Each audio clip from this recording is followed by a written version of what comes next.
nama saya Nur Najah binti Anan, Matrik A163242.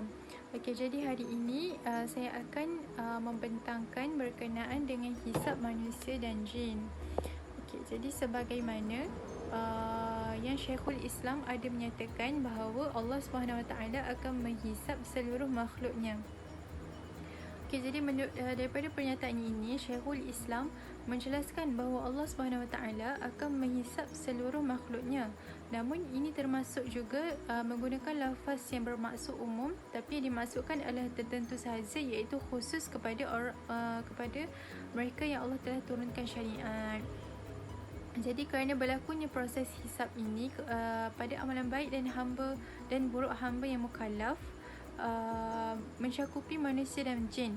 Begitu juga menurut Syekh Ibnu Utsaimin yang menyatakan bahawa hisab ini juga termasuk juga golongan jin kerana mereka itu mukallaf. Oleh kerana itu, jin kafir akan masuk ke dalam neraka sebagaimana yang disebutkan menurut nas syariat dan ijma' ulama. Jadi dalam firman Allah SWT dalam surah Al-A'raf ayat ke-38 yang bermaksud maksudlah kamu sekalian ke dalam neraka bersama umat-umat jin dan manusia yang terdahulu sebelum kamu. Jadi yang mukmin masuk syurga menurut kebanyakan ulama, dan ini yang benar sebagaimana yang ditunjukkan oleh firman Allah SWT yang bermaksud dan bagi orang yang takut saat menghadap Rabbnya ada dua syurga, maka nikmat Rabb manakah yang kamu dustakan? Kedua syurga itu mempunyai pohon-pohon dan buah-buahan, maka nikmat Rabb manakah yang kamu dustakan? Dalam kedua syurga itu ada dua air mata yang mengalir, maka nikmat Rabb kamu yang manakah yang kamu dustakan? Di dalam kedua syurga itu terdapat segala macam buah-buahan yang berpasangan-pasangan, maka nikmat Rabb manakah yang kamu dustakan? Sehingga akhir ayat, iaitu surah Ar-Rahman ayat 56. Jadi dikecualikan dalam hal ini ialah mereka yang masuk syurga tanpa hisab maupun diazab. Begitu juga dengan haiwan yang tidak memiliki pahala dan dosa. Jadi menurut Ibnu Katsir, adapun orang kafir ini, adakah mereka ini dihisab ataupun tidak? Jadi pembahasan ini terdapat beberapa khilaf pandangan. Di antara mereka ada yang berpendapat bahawa orang kafir ini tidak dihisab, sedangkan sebahagian lainnya menyatakan bahawa mereka ini turut dihisab. Jadi Syekhul Islam mendudukkan permasalahan ini dengan pernyataannya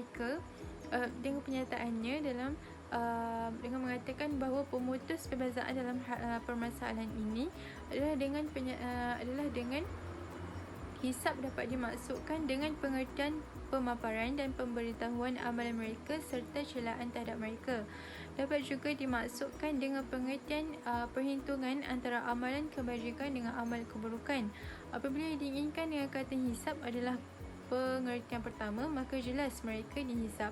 Namun apabila diterjemahkan dengan pengertian yang kedua, maka apabila dimaksudkan bahawa kafir tetap dihisab, kafir tetap memiliki kebajikan yang menjadikannya pantas masuk syurga, maka pendapat ini jelas keliru. Akan tetapi bila yang dimaksudkan mereka memiliki tingkatan-tingkatan dalam menerima azab, maka orang yang banyak dosa, azabnya lebih besar daripada orang yang sedikit dosa, dan orang yang memiliki kebajikan maka diringankan azabnya sebagaimana yang telah difirmankan oleh Allah SWT dalam surah An-Nahl ayat 88 yang bermaksud orang-orang kafir dan menghalangi, yakni manusia, daripada jalan Allah SWT, kami tambahkan kepada mereka siksaan di atas siksaan disebabkan mereka selalu berbuat kerosakan. Jadi apabila azab sebahagian orang kafir lebih teruk daripada sebahagian yang lainnya adalah kerana banyaknya dosa dan sebaliknya amal kebaikan, maka hisab dilakukan untuk menjelaskan tingkatan azab, bukan untuk masuk syurga. Jadi dalam penjelasan Syekhul Islam tersebut, maka hisab di atasnya maksudnya adalah dalam pengertian menghitung, menulis dan memaparkan amal-amal mereka, bukan dalam pengertian menetapkan kebaikan yang bermanfaat bagi mereka pada hari kiamat. Okey, seterusnya saya akan membentangkan tentang perkara pertama kali yang akan dihisab pada hari kiamat. Amal seseorang hamba Yang pertama kali akan dihisap pada hari kiamat adalah solat. Sedangkan yang pertama kali diputuskan berkaitan dengan perkara yang terjadi di antara sesama manusia adalah darah. Ini dibuktikan daripada hadis daripada Abdullah bin Mas'ud. Rasulullah bersabda, perkara pertama kali dihisap adalah solat. Sedangkan yang diputuskan pertama kali di antara manusia adalah yang berkaitan dengan darah. Sekian. Okey, saya akan membentangkan tentang perhitungan buku amalan iaitu Al-Hisab. Buku amalan yang diterima dengan tangan kanan dan dari arah hadapan adalah bagi orang yang beriman, orang mukmin yang beriman kepada Allah serta sentiasa menjaga tingkah lakunya di dunia.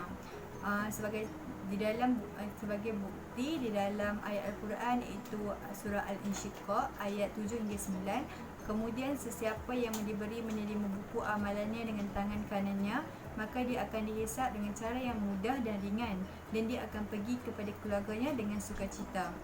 Sebaliknya kepada golongan yang ingkar terhadap perintah Allah, mereka akan menerima buku amalan daripada tangan sebelah kiri. Di dalam surah Al-Insyiqaq juga ayat 10 hingga 12. Dan sesiapa yang diberi menerima buku amalannya, yakni dengan tangan kiri dari sebelah belakangnya, maka dia akan meraung menyebut-nyebut kebinasaannya dan dia akan menderita di atas bakaran neraka yang marak menjulang. Saya Nur Syafiza binti Masalah nombor bateri E1 dengan warna Basmala. Okey, insyaAllah saya akan menerangkan mengenai Al-Hisab, iaitu mengenai pengertian hisab dan hisab itu pasti ada. Okey, insyaAllah yang lainnya akan disambungkan oleh rakan-rakan saya yang lain. Okey, pengertian hisab. Okey, pengertian hisab di sini adalah peristiwa di mana Allah SWT dia menampakkan kepada manusia amalan mereka di dunia dan menghitungkannya, atau dia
Zahra binti Kamaruzaman, A162914. Saya akan menyambung bahagian hukum. Allah menghimpunkan hamba-hambanya di hadapan dan memperlihatkan kepada mereka semua amalan yang telah mereka kerjakan. Orang-orang mukmin yang bertakwa, kiraan amalan mereka dilakukan dengan cara dibentangkan ke atas mereka amalan yang mereka kerjakan, sehingga mereka mengetahui nikmat kurniaan Allah ke atas mereka yang telah menutupi kesalahan mereka di dunia dan mengurniakan keampunan di akhirat. Mereka akan dihimpunkan mengikut peringkat keimanan mereka. Para malaikat menyambut mereka dengan menyampaikan kabar gembira tentang balasan syurga dan memberitahu mereka berada dalam keadaan aman daripada segala ketakutan dan kesusahan hari yang penuh dengan huru-hara. Maka ketika itu bercahayalah wajah-wajah mereka. Wajah orang yang beriman akan berseri-seri dan mereka bergelak ketawa bersukaria. Sebaliknya, orang-orang yang mendustakan hari akhirat akan dihisap dengan perhitungan yang sangat susah lagi penuh teliti tentang setiap kerja yang mereka lakukan, sama ada kecil ataupun besar.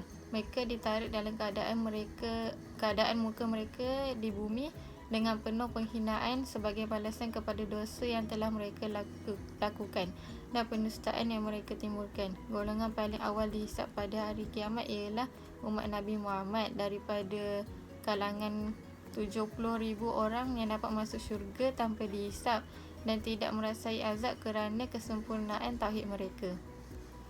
Antara mereka itu ialah sahabat Nabi yang mulia Uqasyah bin Mihsan. Perkara pertama yang dihisap ke atas seorang hamba terhadap hak-hak Allah ialah solat, dan terhadap hak sesama manusia ialah darah, iaitu pembunuhan. Maka setiap manusia di dunia ini tidak akan terlepas daripada perhitungan yang adil di akhirat kelak. Tidak akan ada manusia yang mampu memanipulasi rekod amalannya, kerana setiap perhitungan yang dilakukan oleh Allah SWT adalah sangat adil. Kesimpulannya, beriman dengan hari pembalasan akan mencegah manusia daripada melakukan kezaliman, dan manusia akan berwaspada apabila melakukan sesuatu kerja sesuai dengan konsep amar ma'ruf nahi munkar.